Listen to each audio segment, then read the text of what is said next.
Professor Prototype here, back once again to introduce our senior inventors. Today's feature is a special one, as we have returning inventors from our 2019 Singapore Invention Convention and inventors from Temasek Polytechnic, our knowledge partner. They have some advice on getting started with inventing. So, stay tuned!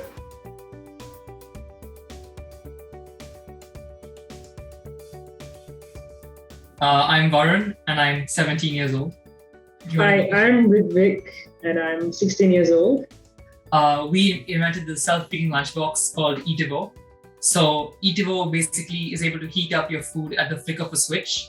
So the idea of the lunchbox came about from a problem that me and Varun faced. Both of us, we have our own set of dietary restrictions, so we don't have the flexibility or the luxury to buy outside from what other friends can. Let's say, for example, all my other friends, they can buy from all these stalls in the canteen, but that doesn't really apply to both of us because, as I said, we do have our own dietary restrictions. So we do have to bring lunch boxes from home. And the problem is that by the time this food that we bring is packed hot and fresh in the morning. We're talking about 7:30 a.m., 6:30 to 7:30 a.m. So, by the time we eat it, which is about, let's say 10:30 a.m. to 11 a.m. So, by the time we eat it, the food's pretty cold and bland. So, you kind of lose the taste to eat the food. And, it just doesn't feel the same anymore. Hello, my name is Darren, the founder of Little Green Eats, and I'm currently in Temasek Polytechnic as a cybersecurity student. And I'm Zeph. I'm also from cybersecurity, and I'm the co-founder of Little Green Eats. Little Green Eats is an application developed to aid shop owners in preventing reducing food waste due to overproduction.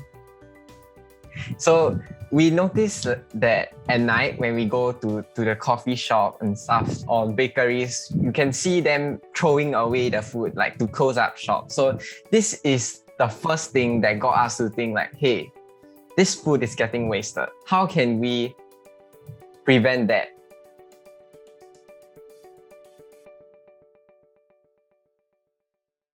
I think just like being able to bring that idea to life is something that's pretty cool, because usually it's quite easy to like think of a lot of ideas and just play around with them. But when you bring that idea to life, I would say it's a completely different experience.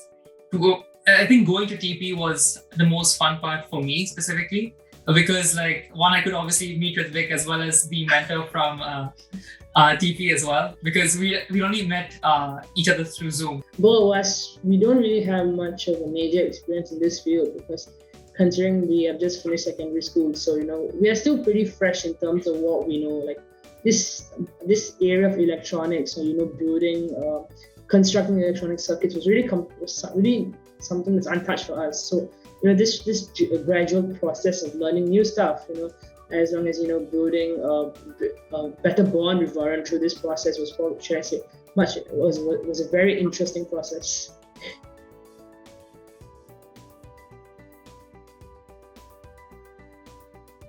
I think throughout this process, we were able to learn entrepreneurship as a whole. I think me and Zeph went through this a lot. Actually, Little Green Eats was not something that we just came out with a snap of a finger.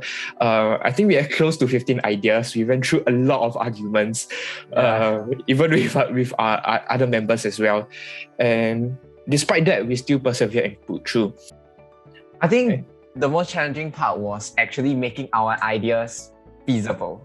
So the hardest part is to actually make it workable into the real world.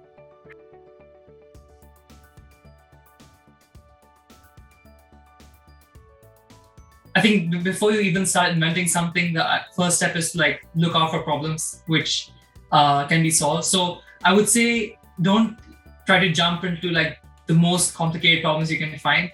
Look for something that's pretty simple at the start, because once you get used to identifying quite simple problems, then you can see a much wider picture. So like, for example, in the case of Eativo, right? So we just thought that it would just be something that me and Ritvik can, make for ourselves or maybe just give to a few students. But then then we saw later on that there's like a huge group of people who can actually make use of this. I really recommend inventors to think bold. Like, just because someone is doing it, don't be like, oh, they are doing it, so why should I do it? If you want to do something, do it better than them. Challenge yourself to do it better than them.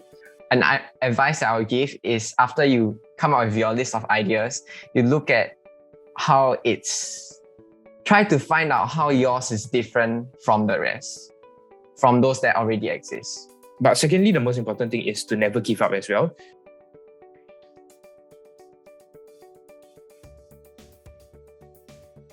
All the best. Good luck, guys. We'll see you there.